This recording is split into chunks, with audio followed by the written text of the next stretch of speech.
Rekan-rekan wartawan, Assalamualaikum warahmatullahi wabarakatuh. Yang saya hormati Bapak Menko Polhukam selaku Ketua Satgas Pemberantasan Judi Online. Yang saya hormati Bapak Menkominfo selaku Ketua Pelaksana Harian. Kemudian juga anggota Pelaksana Pencegahan dari PPATK, Pak Ivan, dan Ibu Bapak sekalian yang tidak bisa satu-satu. Siang hari ini kita telah melaksanakan rapat koordinasi dan sosialisasi materi pemberantasan judi online untuk tokoh-tokoh masyarakat dan organisasi keagamaan. Organisasi sosial keagamaan hadir tadi dari semua unsur agama yang ada di Indonesia, mulai dari Islam sampai Konghucu, ada Buddha, Hindu, kemudian Katolik, Kristen juga ada, kemudian dari unsur kemasyarakatan ada PGRI, ada MUI, ada Dewan Masjid, ada Forum Rektor, Majelis Rektor Perguruan Tinggi Negeri, dan seterusnya. Intinya adalah kita ingin mengajak seluruh komponen strategis yang ada di masyarakat untuk ikut bersama-sama melakukan pencegahan dan penindakan terhadap praktek judi online yang sudah sangat-sangat meresahkan dan sangat membahayakan untuk keutuhan bangsa kita ini. Oleh sebab itu, mudah-mudahan dengan kegiatan ini adalah langkah kedua dalam kegiatan pemberantasan judi online ini. Yang pertama diinisiasi oleh Bapak Menko Polhukam dari sisi penindakan dan pencegahan, sedangkan dari Menko PMK sesuai dengan posisinya sebagai wakil ketua adalah dari sisi rehabilitasi korban dan tentu saja juga dari sisi pencegahan. Untuk penjelasan lebih lengkap, lebih detail, saya mohon dari Bapak Menko Polhukam selaku Ketua Satgas. Silakan.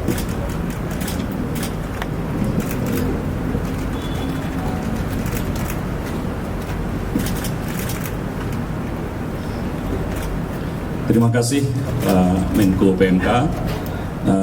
Melanjutkan apa yang disampaikan oleh Pak Menko PMK, bahwa poin penting yang kita bicarakan siang hari ini adalah yang pertama adalah dalam melakukan penegakan, dalam melakukan pencegahan, kita akan melaksanakan beberapa tindakan bersama-sama dengan tokoh para pengurus besar lembaga agama tadi, para ketua umum, persatuan guru, forum, dan majelis rektor. Yang pertama adalah kita akan lakukan kampanye kesadaran masyarakat yang ekstensif, yaitu dengan cara mengedukasi terkait dengan resiko kecanduan judi online. Bisa melalui sekolah-sekolah yang formal maupun non-formal. Berikutnya adalah pelibatan pegawai negeri, kementerian, lembaga adalah melakukan sosialisasi, edukasi secara bersama-sama, khususnya adalah untuk kementerian yang satkernya vertikal, yaitu seperti kementerian yang jajarannya sampai di daerah-daerah. Ini diperlukan untuk memberikan sosialisasi dan edukasi, terutama juga kepada PNS-nya. Berikutnya adalah melakukan optimalisasi peran dari Babinsa, Babin Kaptibmas, ibu-ibu PKK, Karang Taruna untuk mencegah terjadinya judi online di wilayah-wilayah pedesaan, desa maupun kelurahan. Dan tentunya adalah dengan memberikan penguatan peran keluarga agar ada komunikasi antara orang tua dengan anaknya. Kalau kita lihat bahwa 2% itu adalah anak-anak di bawah usia 10 tahun. Ini sangat diperlukan peran keluarga untuk bisa memitigasi itu. Dan berikutnya adalah penguatan nilai-nilai agama. Dengan tadi tokoh-tokoh agama juga hadir dan memberikan saran masukan, termasuk juga list-list atau bagaimana kita bisa memberikan edukasi sosialisasi ke masyarakat. Rekan-rekan media sekalian, bahwa judi online itu sudah merambah ke seluruh profesi. Saya ambil contoh saja yang di depan saya ini, bahwa profesi wartawan, ya, ini wartawan, ada. ya, itu ada 164 orang, ya, berdasarkan data dari PPATK, dan transaksinya itu sampai dengan 6.899. Jumlah uangnya 1.477.160.821, dan siapa-siapa namanya juga ada lengkap, dan alamatnya di mana? Ya. Nah, pada kesempatan siang hari ini saya juga ingin menyampaikan bahwa hampir di seluruh provinsi itu sudah terpapar judi online.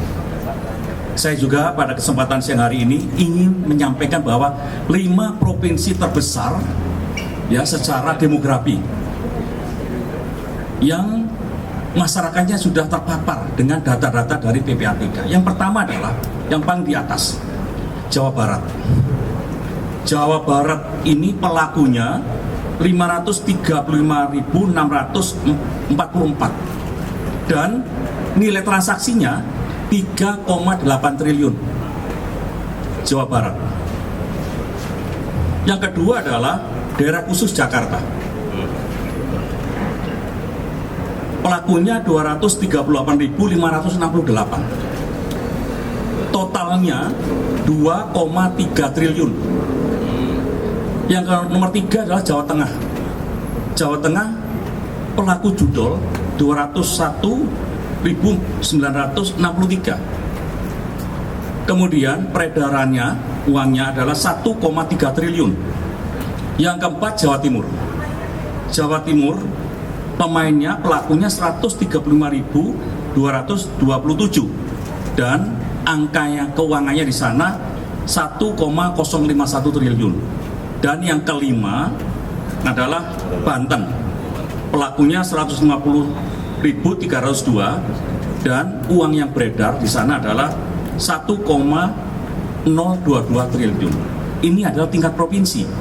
Sedangkan tingkat kabupaten, ya, kita ambil 5 yang terbesar saja, yaitu Kota Administrasi Jakarta Barat 792 miliar, Kota Bogor 612 miliar, Kabupaten Bogor 567 miliar, Jakarta Timur 480 miliar, Jakarta Utara 430 miliar.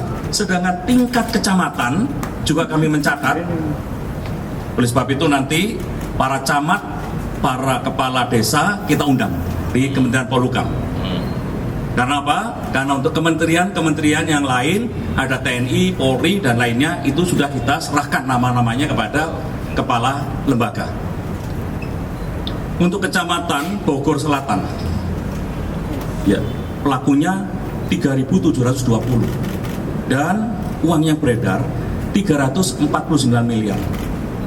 Kecamatan Tambora 7.916, uang yang beredar 196 miliar. Kecamatan Cengkareng, pelakunya 14.782, uang yang beredar 176 miliar. Tanjung Priuk 9.554, uang yang beredar 139 miliar. Sekaligus saya lanjutkan saja sampai nomor 7 untuk kecamatan, karena kecamatan ini juga sangat penting diketahui. Kecamatan Kemayoran itu 118 miliar ada di sana dan pelakunya 6.080. Kecamatan Kalideres 113 miliar dan pemainnya 9.825. Dan Kecamatan Penjaringan 108 miliar, pemainnya 7.127. apa yang saya sampaikan rekan-rekan media sekalian bahwa judul ini merambah sampai ke tingkat desa, tingkat kelurahan, dan modusnya saya ulangi lagi bahwa jual beli rekening dan isi ulang diantaranya. Dan tindakan kami segera akan mengumpulkan para camat, kemudian para kepala desa, lurah untuk turut serta memberantas dan harus bertanggung jawab bahwa di daerahnya dijadikan sarang untuk bermain judi online, khususnya warganya. Dan nanti akan kami berikan namanya, nomor handphonenya, alamatnya di mana. Itu yang ingin saya sampaikan pada kesempatan siang hari ini. Terima kasih rekan-rekan media sekalian. Terima kasih Pak Menko Polhukam, saya kira sangat detail dari Pak Menko. Silakan. Iya, terima kasih. Saya sedikit aja. Yang pertama adalah hari Kamis nanti kita akan mengumumkan karyawan dari Kementerian Kominfo yang juga terpapar. Jumlahnya ada di Kominfo sendiri. Yang kedua, 164 wartawan, bukan jumlah yang sedikit. Tolong ingatkan, kalau yang masih pacaran tolong diingatkan, kalau yang sudah berumah tangga tolong lebih diingatkan lagi, ya. Karena ini korban kita semua, termasuk Kominfo. Nanti kita umumkan Kamis berapa jumlahnya. Ya, begitu aja adik-adik sekalian. Tetap semangat lawan judi online, ya. Pak Ivan, sebentar. Saya ingin tegaskan aja apa yang sudah disampaikan Pak Hadi untuk masyarakat, ya, terutama ibu-ibu dan bapak-bapak di desa-desa.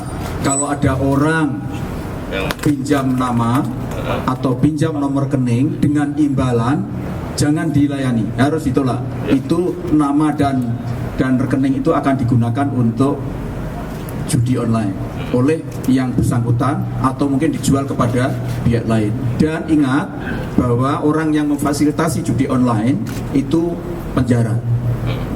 Jadi ancamannya 6 tahun menurut Undang-Undang IT pasal 45 ayat 2 atau denda 1 miliar. Termasuk tadi itu, kalau memberikan kesempatan nama dan rekeningnya dipakai, maka itu termasuk juga pelaku dari perjudian itu sendiri. Saya kira itu dan cukup. Saya kira tidak masih ada. Pak Hadi, izin Pak Hadi, izin penegasan Pak. Ini di setiap konvers, di setiap rapat, saya Irfan dari wartawan.id. Kenapa tidak pernah ada tindakan tegas atau tindakan serius terhadap bandar judi online, Pak? Karena setiap yang dikonversikan, setiap disampaikan selalu pada korban ada pelaku sendiri, Pak. Pelaku judi online. Pelaku judi online kan masyarakat kelas menengah ke bawah itu, Pak. Ya, wartawan juga kelas menengah ke bawah, Pak, kebanyakan, Pak. Nah, itu kenapa tidak pernah ada tindakan serius kepada bandar judi online, Pak? Padahal kalau misalkan kita memotong hulunya, hilirnya otomatis bisa ikut bersih, Pak. Terima kasih. Ya, pertanyaan bagus, ya. Jadi yang sudah kita lakukan baru saja ini, ya. Kita baru saja menangkap 5 selebgram asal Banten, ditangkap karena mengendorse judi online. Kedua, pengungkapan terhadap 3 kasus judi online dengan website pertama 1xBet dan W88 dan Liga Ciputra serta sebanyak 18 tersangka ditangkap dalam 3 pengungkapan. Ya. Kemudian dari tersangka berhasil disita barang bukti berupa uang tunai sebanyak 4,7 miliar, 3 unit mobil, 114 unit handphone, 96 buah buku rekening, 145 buah buku ATM, 9 unit laptop, 5 unit token, 3 situs judi online diusut oleh Baris Krim Polri. Terus ini akan kita kembangkan. Kemudian ada 19 pemain judi online di Banda Aceh ditangkap polisi dan beberapa barang bukti. Berikutnya polisi menangkap 2 selebgram asal Kota Metro, Provinsi Lampung, keduanya diamankan karena mempromosikan judi online.